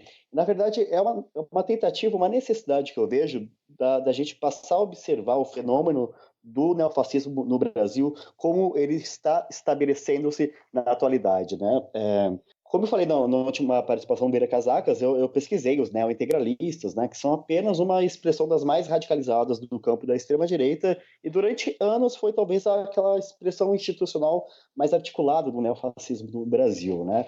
Fato é que, seja pela questão do Bolsonaro, né, do governo Bolsonaro, seja pelas novas direitas, seja pelas possibilidades de interlocução, né, por conta dos meios de comunicação, fato é que do Brasil, para além dessa figura abjeta do poder, a gente tem também o fenômeno do neofascismo, e dentro de uma perspectiva, assim, eu diria de uma categoria histórica mais restrita, né, aqueles grupos que são inspirados ou se apropriam e reapropriam de bandeiras e estratégias do fascismo histórico, a gente tem uma diversidade muito maior, né? Durante anos foi somente skinheads, neonazistas, grupos negacionistas do Holocausto, ou então neointegralistas. Na atualidade, a gente tem uma diversidade muito grande, inclusive de grupos que vão buscar estabelecer uma leitura neofascista do legado trabalhista, né? Alguns grupos que tentam até se relacionar com partidos que não são necessariamente do campo da direita, né? Como o próprio PDT, né? Que tem algumas relações, eu diria, estranhas com alguns grupeiros que são inspirados por algumas tendências do neofascismo internacional, né? Então, eu acho que, assim, embora esses grupeiros são pequenos, né? São pequenos, eu acho que é muito interessante a gente observar como eles se articulam nessa tentativa de impulsionar determinadas bandeiras, né, desses grupeiros, e como eles dão sustentação ou fazem estabelecimento de disputas políticas no campo da extrema-direita brasileira e internacional. Então, para quem tiver interesse, a gente vai começar agora essas reuniões, os grupos de pesquisa, de estudos, ao longo desses últimos meses e sobretudo, ao longo do ano de 2020, se ele existir, e a gente pretende fazer alguma divulgação desses estudos, né, até como uma forma de interlocução mais constante com diversos colegas como vocês. Muito foda, conte com a gente pro que precisar ali, porque é importantíssimo pesquisar isso aí. Mas muito bem, meus caros, vamos então para as nossas dicas culturais. Eu vou começar com Gabriel Divan. Gabriel Divan, dica cultural. Opa, bem pessoal, a dica ela pode ser um pouco regionalizada, mas nada impede que a gente vá buscar as coisas, né? A internet está aí para isso, né? E tudo mais. Mas eu tive recentemente em São Paulo. Eu fui lá no Instituto Moreira Salles e vi várias exposições lá que estão tem muita coisa interessante lá. Mas eu vou destacar uma aqui em especial que ela toca profundamente em temas que a gente volta e meia aborda no nosso queridíssimo Vira Casacas, que é a exposição que é denominada Quem é o Responsável? De Harun Farokh. Harun Farokh, ele é um artista, ele é um cineasta, ele é um roteirista, tem trabalhos tanto documentais quanto trabalhos autorais, né, de ficção e tudo mais, né? Ele tem origem indiana, mas ele é alemão. E essa exposição é muito interessante porque ela tem a ver com o universo do trabalho, Felipe Abal. E, já começa impactante porque você entra na sala da exposição e já tem cerca de 9 ou 10 televisores, cada um passando um filme de uma época distinta, abordando imagens sobre a realidade do trabalho e a visão lúdica ou a visão artística do trabalho. E tem várias coisas que perpassam essa temática, né, e de várias maneiras, mas a melhor de todas é outra série de televisores em que cada uma tem em um ponto do mundo, e são pontos bem díspares, assim, Tel Aviv, Buenos Aires, Lodz, na Polônia, Rio de Janeiro e tudo mais, Vietnã, cada uma delas tem uma saída de fábrica naquele horário que os funcionários batem o ponto, né? E é uma coisa muito louca de ficar olhando e as pessoas saindo e a forma como aquilo compõe uma coisa meio homogênea em tudo que é lugar do mundo, mas dependendo do local e da fábrica e do tipo de coisa, é de uma coisa mais desesperadora ou até mesmo mais visivelmente insalubre. E eu estava pensando nisso porque eu tenho estudado algumas obras que falam a respeito de concepções de poder e da própria questão da racionalidade, do neoliberalismo. E esses tempos, nessa mesma semana, eu li aquele Byung-Chul Han, né, coreano, que está bem hypado, está bem famoso, e eu resolvi encarar porque eu pensei, bom, vamos ver se esse cara merece tudo, vamos ver se esse cara merece algumas críticas que ele sofre, vamos ver se essa vendagem atual das obras dele faz sentido. E, de fato, há algumas coisas um pouco rasas, há alguns chutes meio mirabolantes que você vê que o cara quer se consagrar, né? Mas há muita pertinência, né? na análise geral que ele faz. E, cara, se você pensar minimamente nessa questão dos discursos que tem a ver com racionalidade de concorrência, se você pensar minimamente nessa questão de como a precarização cada vez maior do trabalho está sendo cada vez mais empurrada a goela abaixo, como se fosse uma autonomia das pessoas, e aí eu não vou ficar fazendo esse discurso barato aí que todo mundo já conhece, mas eu até acho que tem que ser feito, né? Se você vê a uberização, né, de tudo que está acontecendo ao nosso redor, eu acho que casou bem, e numa mesma semana que eu estava bem focado em estudos sobre isso, ver essa exposição foi bem interessante. Então procurem aí a obra desse artista, né, de uma maneira geral, mas eu vou falar cineasta porque eu acho que é onde ele mais se foca, né? Harun Farokh, Instituto Moreira Salles. Bom, esses caras tinham que fazer alguma coisa com essa dinheirama toda, né? Então eles têm que botar essas exposições lá para purgar um pouco da culpa. Mas enfim, tá aí a minha dica cultural dessa semana. As minhas, né? Se quiser botar o Psicopolítica do Byung-Chul Han junto, aí pode botar. Vou botar aqui, mas o que me interessa mesmo de São Paulo é, tu trouxe meus perfumes, que é pra te ver? Perfume? Da Virgínia, ora. Ah, cara, não trouxe porque... então tá. Putz. Eu já ia mandar uns... Não, eu ia mandar um salve, mas já vou falar agora aqui mesmo, né? Fui lá no Armazém do Campo, né? Aquele glorioso espaço cuja renda é totalmente destinada para o terrorismo globalista do MST, né? Almocei um carreteiro, comprei um monte de coisa orgânica de assentamento, trouxe cachaça, contei com a presença da nossa querida patrocinadora e amiga Virgínia Tamarindo. Depois fomos tomar um café muito agradável no centro de São Paulo também. E nesse rolê todo aí, ela não conseguiu nem trazer as minhas encomendas, nem as tuas, então vai ter que ser pelas vias normais, correio. Ah, então tá bom. Carapanã, tem alguma dica? E antes de tudo, dar ou não uma dica, eu vou te dizer que tem gente que tá curtindo muito elas. Eu soube, inclusive, que compraram 5 volumes do Akira nessa semana, tá? Por tua culpa. Não, só um pouquinho. Não, só um pouquinho. Eu queria registrar que o Akira é muito maior do que qualquer outra coisa do tipo, né? Eu não sabia que tu gostava de mangá, disse a moça da loja quando eu comprei. Que foi, claro, na Toca de Kairabanog, que é o lugar onde, até alguns dias aí, é onde eu só compro quadrinhos, né? Aí cheguei lá, tinha 5 volumes do Akira dando sopa, eu falei, poxa, Akira é Akira, né, velho? Aí mandei brasa. Bom pra caralho, né? Sim, por favor, não confundir com Naruto.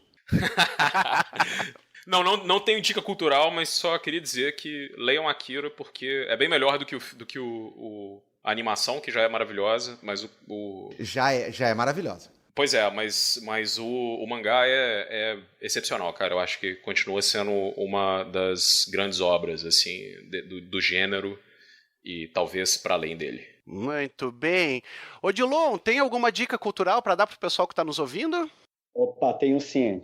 Baseada, até para continuar nesse clima de tristeza que eu institucionalizei, né, com base na notícia da morte de um grande músico português chamado José Mário Branco. Acho que ele não é muito conhecido no Brasil, mas é da música popular portuguesa, muito influenciado pela Revolução dos Cravos. Salvo engano, ele era socialista. E infelizmente ele morreu semana passada, mas tem algumas canções muito bonitas. Inclusive tem uma música que eu gosto muito, que um trecho que até vou ler, que diz o seguinte: "E companheiro, resposta te quero dar. Só tem medo desses muros quem tem muros no pensar. Todos sabemos do pássaro cadento a querer voar. Se o pensamento for livre, todos vamos libertar." Então, essa é a minha dica. Opa, mas que maravilha. Vou linkar ali também lá no nosso site para quem quiser curtir. Gente, eu não tenho dica cultural também, eu dei muita dica na semana passada. A minha dica é: procurem GIFs do Baby Yoda e fiquem olhando o dia todo, que é a única coisa que vale a pena ultimamente. Tá? Essa é a minha dica cultural.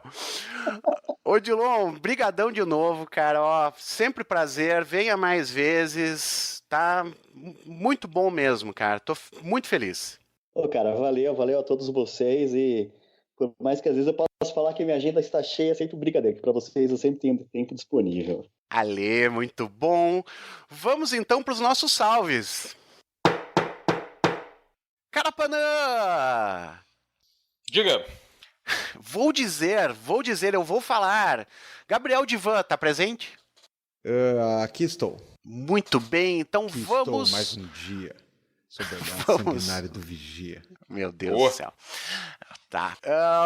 Vamos então agora para os nossos salves. Antes de chamar o nosso amigo Gustavo Franco, eu tenho alguns salves, não muitos, eu tenho alguns salves aqui anotados. Posso começar? Claro. Mas é claro, meu fidalgo.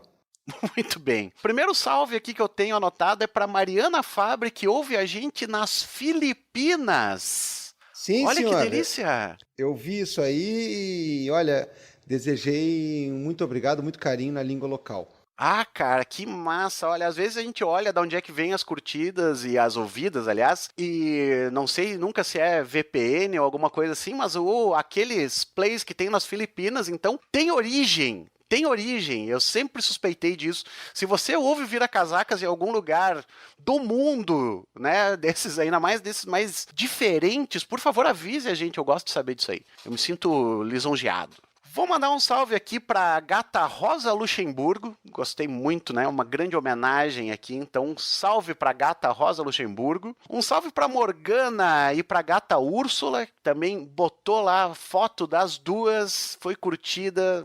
Gata Úrsula, sensacional, grande salve. Um salve pro Gui Schmidt e pra Gata Luna, ele não tinha botado foto, daí eu pedi, botou depois, então agora ganha o salve. E por fim, aqui da minha parte, meus amigos, um salve hiper especial, tá? Porque a nossa amiga Kênia, que tá sempre interagindo com a gente lá no Twitter, ela tá de aniversário hoje, no dia que sai esse episódio, então dia 26, então... Feliz aniversário, Kênia. Muitas felicidades, se possível, né, nesse Brasil, nesse momento. E ela pediu também salve para os seus pets, o Dob Jacó, a Morena Maria e o Toco Antônio. Então tá aqui dado meus parabéns e os salves. Deem parabéns vocês também, rapazes. Parabéns, Kênia. Beijo. Parabéns. Muito bem, gente. Da minha parte era isso. Gabriel Divan, tem alguma coisa que tu trouxe lá do Facebook? Bom, do Facebook não trago-lhes nada essa semana, mas eu trago uma notícia que foi dada e aí eu já troco por um grande beijo, um grande abraço, né? Como eu falei no programa, tomei um café especialíssimo com a nossa querida Virgínia Mulher Tamarindo lá em São Paulo, quando eu estive lá alguns dias atrás, e ela veio me avisar que ela recebeu uma mensagem. Olha só, a Virgínia está tão vinculada ao nosso programa, ela já está tão ligada aqui, né, tanto quanto participante, como ouvinte, como patrocinadora, que inclusive mandaram uma mensagem institucional para o Vira Casacas para ela. Nossa, olha que... E ela me repassou, ela me leu ao vivo. Camarada, né, aí eu já não sei se é o camarada ou a camarada, né, @minhasalmas, Tzu, a foto é do Paulo Freire e a capa é do Lula. Eu tô olhando aqui, né? Então, Minhas Almas disse que se incomodou bastante num episódio em que vocês estavam participando sem a minha presença. Eu não lembro agora qual foi um dos últimos, que vocês flexionaram e botaram no plural sempre o verbo haver, o haverão, né? E aí foi um texto bastante extenso mandado para a Virgínia, dizendo que adora o podcast, que não é implicância, que isso é só uma dica, que é uma coisa normal, mas houve uma reclamação, então vocês aí, por favor, cuidem na flexão do verbo haver. Ah, tá bom, tá bom, tá. E um abraço aí para Tizu, Paulo Freire, Lula, Almas, Resistência, Olhando para o Abismo, e tudo mais, né? Sei lá. Haverão outros episódios em que a gente vai errar, viu? Haverão outras oportunidades para conversarmos, né? Eu acho que essa é uma conta alternativa do professor Pasquale e a gente devia levar isso a sério, cara. Isso aí é importante. Será? É importante falar o português correto. Mas a foto do perfil do Paulo Freire, cara, a linguagem tem que ser inclusiva, né? Enfim. Enfim. Vou mandar um abraço também. Hoje tá tudo em casa aqui, né? Tá quase tudo em casa, meus salves. Vou mandar um abraço pro Fabrício e pra Tati, né? Estivemos juntos aqui com ele sexta-feira de noite, em Porto Alegre, né? Era para ter sido apenas um jantarzinho ameno perto de casa, do tipo que se vai e volta a pé. No meio da noite conversamos, né? A Tati se dispôs a vir, o Fabrício foi convencido a vir também. E aí terminou daquele jeito deplorável, né? Que os garçons botaram as cadeiras em cima de algumas das mesas e ficaram nos olhando com a cara da morte. E a gente percebeu que era hora de ir embora. Então que fique aí esse registro. Eu vou fazer uma mini propaganda aqui, por fim, meus amigos. A minha querida amiga Yasmine Wecked Pitol, né? Ela é artista, ela desenha e pinta, e ela trabalha com tanto grafite quanto aquarela, e ela é especialista em desenhar paisagens aqui da nossa capital, gaúcha no caso, que acabam virando ímãs de geladeira, acabam virando capas de cadernetas estilo Moleskine, quadros, né, telas e um monte de coisa interessante. E ela está expondo em vários lugares, né? Você encontra os souvenirs porto-alegrenses chiquérrimos dela, né, com a assinatura das obras dela, até no Museu de Arte do Rio Grande do Sul, né?